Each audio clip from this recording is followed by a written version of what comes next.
ಸ್ನೇಹಿತರೆ ನಮಸ್ಕಾರ. ಕೃಷ್ಣ ಅಜಯ್ ರಾವ್ ಅವರು ನಟ ಮತ್ತು ನಿರ್ಮಾಪಕ. ಇವರು ನಟಿಸಿ ನಿರ್ಮಿಸಿರುವ ಯುದ್ಧಕಾಂಡ ಸಿನಿಮಾ ರಿಲೀಸ್ ಆಗಿದೆ. ಸೊ ನಾನು ಈಗ ತಾನೇ ಫ್ಯಾಮಿಲಿ ಜೊತೆ ಮಧ್ಯಾಹ್ನ 1 ಗಂಟೆಗೆ ತುಮಕೂರಿನ ಐನಾಕ್ಸ್ನಲ್ಲಿ ಸಿನಿಮಾ ನೋಡ್ಕೊಂಡು ಬಂದು ನನ್ನ ಅನಿಸಿಕೆಯನ್ನು ಈ ವಿಡಿಯೋದಲ್ಲಿ ವ್ಯಕ್ತಪಡಿಸ್ತಾ ಇದ್ದೇನೆ. ನೀವಿನ್ನು ನನ್ನ ಯೂಟ್ಯೂಬ್ ಚಾನಲ್ ಸಬ್ಸ್ಕ್ರೈಬ್ ಮಾಡಿಲ್ಲ ಅಂದರೆ ಈ ಕೂಡಲೇ ಮಾಡಿ ಅಂತ ಹೇಳ್ತಾ ಈ ವಿಡಿಯೋ ಕಡೆ ತನಕ ನೋಡಿ. ಇದು ತುಂಬ ಮುಖ್ಯವಾದ ಸಿನಿಮಾ ಅಂತ ನನಗನ್ಸಿದೆ. ಅದರಲ್ಲಿ ಈ ಕಾರಣಗಳೇನಿದಕ್ಕೆ ಅನ್ನೋದನ್ನು ಕೂಡ ನಾನು ನಿಮಗೆ ಹೇಳ್ತಾ ಇದ್ದೀನಿ. ಯುದ್ಧಕಾಂಡ ಸಿನಿಮಾ ಬಂದ್ಬಿಟ್ಟು ಒಂದು ಸಾಮಾಜಿಕ ಸಮಸ್ಯೆಯ ಆಳ ಅಗಲ ಎತ್ತರ ಎಲ್ಲವನ್ನು ಸಿನಿಮಾದಲ್ಲಿ ತೋರಿಸಲಾಗಿದೆ. ಇಲ್ಲಿ ಒಂದು ಸಮಾಜದಲ್ಲಿ ನಿರಂತರವಾಗಿ ಹೆಣ್ಣು ಮಕ್ಕಳ ಮೇಲೆ, ಅದರಲ್ಲೂ ಪುಟ್ಟ ಹೆಣ್ಮಕ್ಳ ಮೇಲೆ ಒಂದು ಭಾಳ ಒಂದು ಸಮಸ್ಯೆ ನಡೀತಾನೆ ಇದೆ. ಈ ಒಂದು ಶೋಷಣೆ ನಡೀತಾ ಇದೆ ಏನಿದೆ, ಇದನ್ನು ಸಿನಿಮಾದಲ್ಲಿ ಕೇಂದ್ರವಾಗಿಟ್ಕೊಂಡು ಇದಕ್ಕೊಂದು ನ್ಯಾಯ ಕೊಡಬೇಕಂತ ಒಂದು ಆಶಯದಲ್ಲಿ ಸಿನಿಮಾನ ಅಜಯ್ ರಾವ್ ಅವರು ನಿರ್ಮಿಸಿದ್ದಾರೆ ಅಂತಲೇ ಹೇಳಬೇಕು. ಇಲ್ಲಿ ಈ ಒಂದು ಯಾರು ಶೋಷಿಸ್ತಾರೆ ಅವರಲ್ಲಿ ದುಡ್ಡಿರುತ್ತೆ, ರಾಜಕೀಯ ಸಪೋರ್ಟ್ ಇರುತ್ತೆ, ಅವ್ರಿಗೆ ಕ್ರಿಮಿನಲ್ ಇರ್ತಾರೆ. ಇವನ್ನೆಲ್ಲ ಇಟ್ಕೊಂಡು ಇವರು ಆರಾಮಾಗಿ ಸಮಾಜದಲ್ಲಿ ತಪ್ಪೆಲ್ಲ ಮಾಡಿ ಆರಾಮಾಗಿ ಓಡಾಡ್ಕೊಂಡಿರ್ತಾರೆ. ಸೊ ಇವರಿಗೆ ಒಂದು ಏನಾದರೂ ನ್ಯಾಯ ಸಿಗ್ದಂಗೆ, ಅಂದರೆ ಅನ್ಯಾಯಕ್ಕೆ ಒಳಗಾಗಿರ್ತಾರಲ್ಲ, ಸೊ ಅವರಿಗೆ ನ್ಯಾಯ ಸಿಗಬೇಕು. ಇವ್ರ ಪರವಾಗಿ ಇವರು ಬಚಾವಾಗಬಾರ್ದು, ಕಾನೂನಿಂದ ಬಚಾವಾಗಬಾರ್ದು ಅನ್ನೋ ದೃಷ್ಟಿನಲ್ಲಿ ಒಂದು ಕಥೆಯನ್ನು ಹೇಳೋದು ಪವನ್ ಭಟ್ ಅವರು ಈ ಸಿನಿಮಾದ ನಿರ್ದೇಶಕರು ಭಾಳ ಚೆನ್ನಾಗಿ ಮಾಡಿದ್ದಾರೆ. ಇಲ್ಲಿ ಒಂದು ಮಗು ಮೇಲೆ ಅತ್ಯಾಚಾರ ಆಗಿದೆ. ಸೊ ಅದು ಒಂದು ತುಂಬ ಸೂಕ್ಷ್ಮವಾಗಿ ಸಿನಿಮಾದಲ್ಲಿ ತೋರಿಸ್ತಾರೆ. ಯಾವ ರೀತಿ ಇದೆಲ್ಲ ಆಗುತ್ತೆ, ಸಮಾಜದಲ್ಲಿ ಯಾವ ವ್ಯಸನಕ್ಕೆ ಒಳಪಟ್ಟವ್ರು ಇದನ್ನೆಲ್ಲ ಮಾಡ್ತಿದ್ದಾರೆ ಅಂತ ಒಂದು ಮುಖ್ಯವಾಗಿ ವಿಷಯ ಹೇಳ್ಬಿಡ್ತೀನಿ. ಸಿನಿಮಾದಲ್ಲಿ ಯಾವುದೇ ರೀತಿಯಾದ ಒಂದು ಅಶ್ಲೀಲ ಸಂಗತಿಗಳಿಲ್ಲ. ಫ್ಯಾಮಿಲಿ ಕುತ್ಕೊಂಡು ಸಿನಿಮಾ ನೋಡ್ಬೋದು. ಇಲ್ಲಿ ಒಂದು ಸಿಂಬಾಲಿಕ್ಕಾಗಿ ರೂಪಕಗಳ ಮೂಲಕ ಮಾತ್ರ ಆ ಸಿನಿಮಾದಲ್ಲಿ ಏನನ್ನು ತೋರಿಸ್ಬೇಕು ಅಷ್ಟನ್ನು ಮಾತ್ರ ತೋರಿಸಿದ್ದಾರೆ. ಆ ತಾಯಿಯ ಒಂದು ವೇದನೆ, ಮಾನಸಿಕ ನೋವು ಮತ್ತು ಆಕೆಯ ಸಂಘರ್ಷವನ್ನು ಇಡೀ ಸಿನಿಮಾದಲ್ಲಿ ಹೈಲೈಟ್ ಮಾಡಿ ತಾಯಿ ಪಾತ್ರ ಮಾಡಿರೋ ಅರ್ಚನಾ ಜೋಯಿಸ್ ಅವರು ಭಾಳ ಚೆನ್ನಾಗಿ ಆ್ಯಕ್ಟ್ ಮಾಡಿದ್ದಾರೆ. ಇಲ್ಲೊಬ್ಬ ಸಿನಿಮಾದ ನಾಯಕ ಏನಿದ್ದಾರೆ ಅವರು ಬಂದ್ಬಿಟ್ಟು ಅಜಯ್ ರಾವ್ ಅವರು ರೋಲ್ ಮಾಡಿದಾರಲ್ಲ, ಭರತ್ ಅನ್ನೋದು. ಆತ ಅನಾಥ, ಕಷ್ಟಪಟ್ಟು ಓದಿ ವಕೀಲನಾಗ್ತಾನೆ. ಆತನಿಗೆ ಕೆಲಸಗಳು ಸಿಗ್ತಾಯಿಲ್ಲ. ಜೀವನದಲ್ಲಿ ಏನಾದರೂ ಮಾಡಿ ಗೆಲ್ಲೇಬೇಕು ಅನ್ನುವ ಒಂದು ಹಠ ಮತ್ತು ಛಲದಿಂದ ಈ ಒಂದು ಕೇಸ್ ತೊಗೊಳ್ತಾನೆ. ಸೊ ಆ ಥರ ಒಂದು ಪ್ರತಿಸ್ಪರ್ಧಿನ ಆತನ ಭಾಳ ಆರಾಧಿಸುವಂಥ ವ್ಯಕ್ತಿನೇ, ಅಂದರೆ ಕ್ರಿಮಿನಲ್ ಲಾಯರ್ ಅವರನ್ನ ಎದುರು ಹಾಕ್ಕೊಂಡು ವಾದ ಮಾಡಬೇಕಾಗುತ್ತೆ. ಇಲ್ಲಿ ಕ್ರಿಮಿನಲ್ ಲಾಯರ್ ಪಾತ್ರವನ್ನು ಭಾಳ ಚೆನ್ನಾಗಿ ಪ್ರಕಾಶ್ ಬೆಳವಾಡಿ ಅವರು ಮಾಡಿದ್ದಾರೆ. ಆಮೇಲೆ TS ನಾಗಾಭರಣ ಅವರು ನ್ಯಾಯಾಧೀಶರಾಗಿ ಅವರಲ್ಲೂ ಕೂಡ ತುಂಬ ಚೆನ್ನಾಗಿ ಬಂದಿದೆ.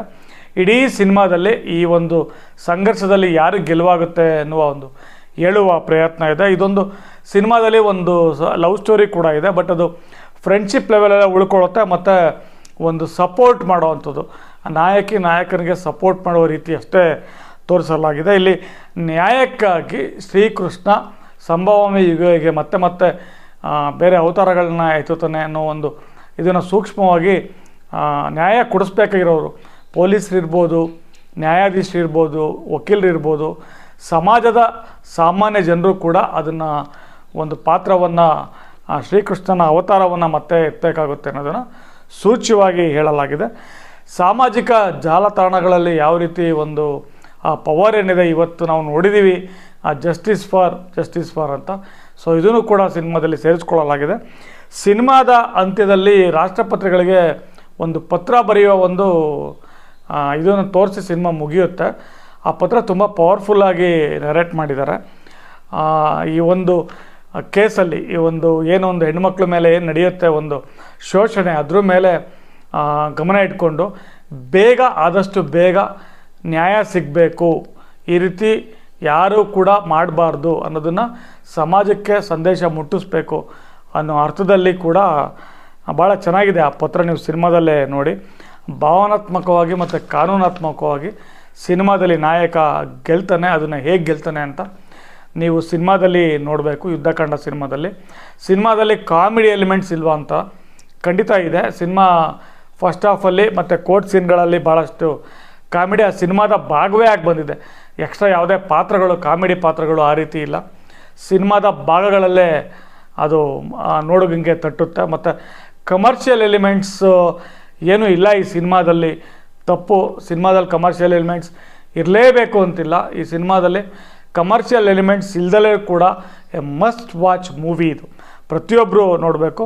ಹಾಡು ಮತ್ತು ಈ ಬ್ಯಾಕ್ಗ್ರೌಂಡ್ ಮ್ಯೂಸಿಕ್ ಸಂಗೀತ ಏನಿದೆ, ಹಿನ್ನೆಲೆ ಸಂಗೀತ, ಅದು ಸಿನಿಮಾಗೆ ಎಷ್ಟು ಬೇಕೋ ಅಷ್ಟು ಪೂರಕವಾಗಿ ಆ ಒಂದು ಸಾಹಿತ್ಯ ಕೂಡ ಹಾಗೆ ಚೆನ್ನಾಗಿ ಬಂದಿದೆ. ಪವನ್ ಭಟ್ ಆ್ಯಂಡ್ ಟೀಮು ಮತ್ತು ಕೃಷ್ಣ ಅಜಯರಾವ್ ಅವ್ರಿಗೆ ನಾವು ಒಂದು ಹ್ಯಾಟ್ಸ್ ಆಫ್ ಹೇಳಲೇಬೇಕು. ಟೋಟಲಿ ಒಂದು ಇದು ಫೀಲ್ ಗುಡ್ ಮೂವಿ, ಒಂದು ಎಕ್ಸ್ಟ್ರಾಡಿನರಿ ಮೂವಿ ಕನ್ನಡದಲ್ಲಿ ಬಂದಿರೋದು.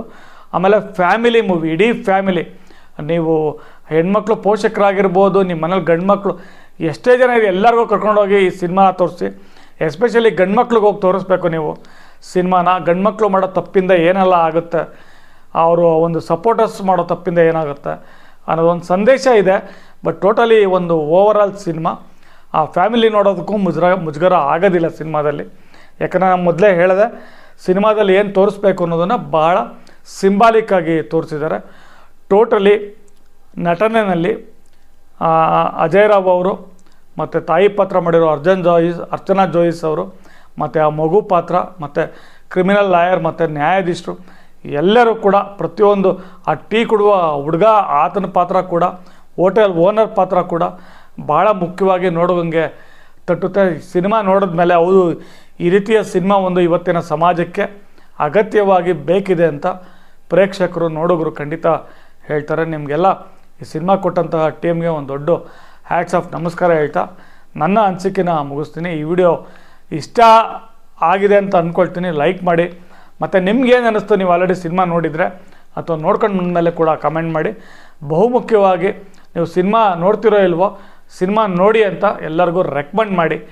ಬೇರೆ ಯಾರೋ ಆಶಯ ಇಟ್ಕೊಂಡಿರೋರು, ನೋಡಬೇಕು ಅಂತಿರೋರು ಯಾವುದೋ ಸಿನಿಮಾ ನೋಡಿ ದುಡ್ಡು ವೇಸ್ಟ್ ಮಾಡ್ಕೊಳ್ಳೋ ಬದಲು ಈ ಸಿನಿಮಾ ನೋಡಿ ಭಾಳಷ್ಟು ಕಾನೂನಿನ ಬಗ್ಗೆ ಕೂಡ ತಿಳ್ಕೊಬೋದು. ಸಿನಿಮಾದಲ್ಲಿ ಪೊಲೀಸ್ ವ್ಯವಸ್ಥೆ ಮತ್ತು ಈ ಒಂದು ಕಾನೂನು ಏನಿದೆ ಇದನ್ನೆಲ್ಲ ಜನರಲ್ಲಾಗಿ ನಾವು ಸಾಕಷ್ಟು ತಿಳ್ಕೊಬೋದು.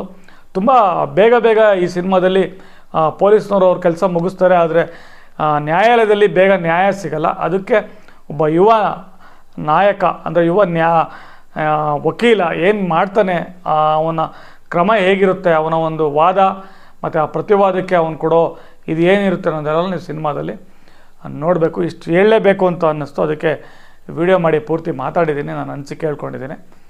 ನಮಸ್ಕಾರ.